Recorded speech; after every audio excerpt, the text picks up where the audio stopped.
Perkenalkan, nama saya Nida Anhopia sebagai pembawa materi. Perkenalkan, saya Terlita Yugisabela sebagai pemeran singa.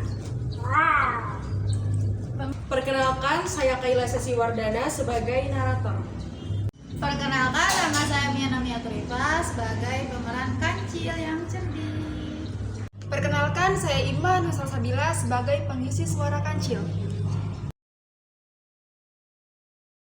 Di sebuah hutan kecil, tinggallah seekor singa. Singa tersebut menamakan dirinya si Raja Hutan. Di sekitar hutan tersebut ada sebuah desa. Setiap kali singa itu lapar dan hendak makan, maka ia keluar dari hutan dan menunggu di pinggir desa. Saat ada seekor kelinci lewat, maka ia segera menerkamnya dan membawanya ke hutan. Saat ada seekor kelinci lewat, maka ia segera menerkamnya dan membawanya ke hutan. Karena sepi, singa tidak lagi mencari mangsa di desa. Ia berkeliling hutan mencari mangsa yang lain. Satu-satunya hewan yang ada di hutan tersebut adalah si kancil. Saat itu, si kancil sedang asyik bermain di hutan. Tiba-tiba, ia mendengar auman singa. Karena takut, kancil segera bergegas pulang. Akan tetapi sayang karena singa melihatnya dan menyuruhnya berhenti. Singa lalu berteriak memanggilnya. Kemari kau! Tidak tahukah kau bahwa aku adalah si Raja Hutan? Kancil menjawab, Ya, Tuan. Hamba tahu Tuan adalah si Raja Hutan. Mengapa tadi kamu kabur dengan aumanku dan tidak menyerahkan dirimu kepadaku? Singa kembali bertanya. Kancil segera paham bahwa singa hendak memakannya. Sebenarnya, saya sudah bermaksud menyerahkan diri saya kepada Tuan sebelumnya.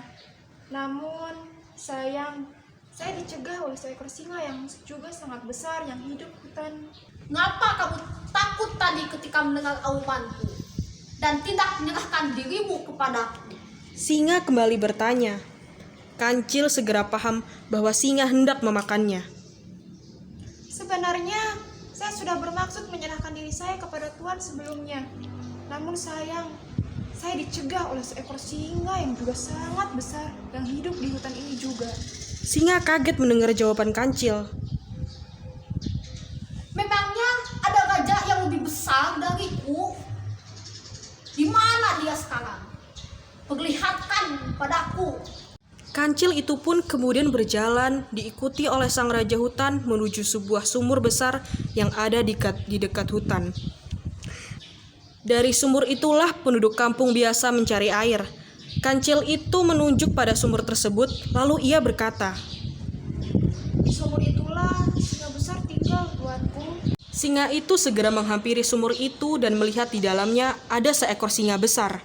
Ia menduga bahwa itu adalah singa besar yang dikatakan oleh Kancil. Ia segera mengaum keras sekali karena marah.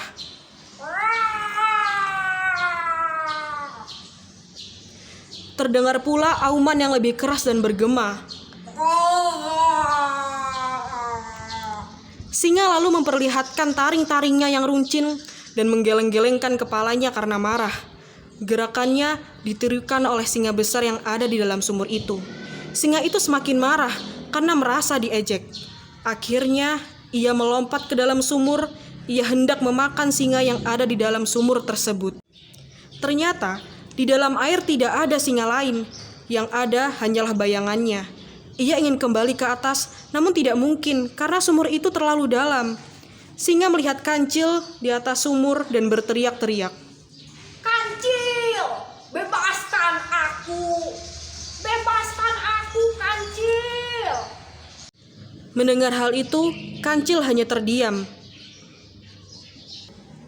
Demikianlah singa itu sudah berusaha berkali-kali untuk melompat ke atas, namun tetap tidak dapat. Setelah merasa lelah, akhirnya ia tenggelam di dalam air.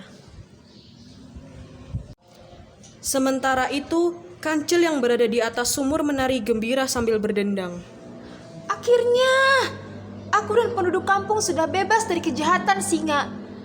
Akulah si Raja Hutan. Teriak Kancil gembira. Ketika penduduk desa sudah tahu bahwa singa itu telah mati di dalam sumur, mereka kembali ke desanya semula dan hidup dengan bahagia dan selamat. Baik, jadi anak-anak itulah contoh video dari teks cerita fabel. Ya, yang perlu kalian ketahui, teks cerita fabel merupakan teks yang di dalamnya menceritakan tentang kehidupan binatang yang berperilaku menyerupai manusia. Adapun ciri-ciri dari teks fabel itu sendiri, yang pertama ada tokohnya binatang. Ya, kita bisa lihat di sini di antaranya ada monyet, singa si raja hutan,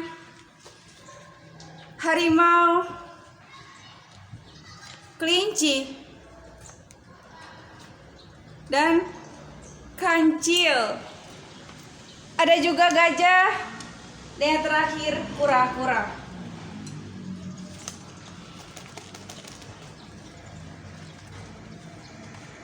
Lanjut ya, yang kedua ada watak tokoh yang digambarkan. Ada yang baik, ada yang buruk, ada yang cerdas, dan ada yang penakut. Lanjut yang ketiga ada tokoh para binatang bisa berbicara seperti manusia. Yang keempat, rangkaian cerita menunjukkan sebab dan akibat. Dan yang terakhir menggunakan latar alam, misalnya di hutan, di sungai, di kolam, dan di gua. Mungkin cukup sekian materi tentang cerita fabel kali ini. Kita bisa mengambil sebuah pembelajaran dari kisah sang kancil dan singa, yaitu janganlah sombong.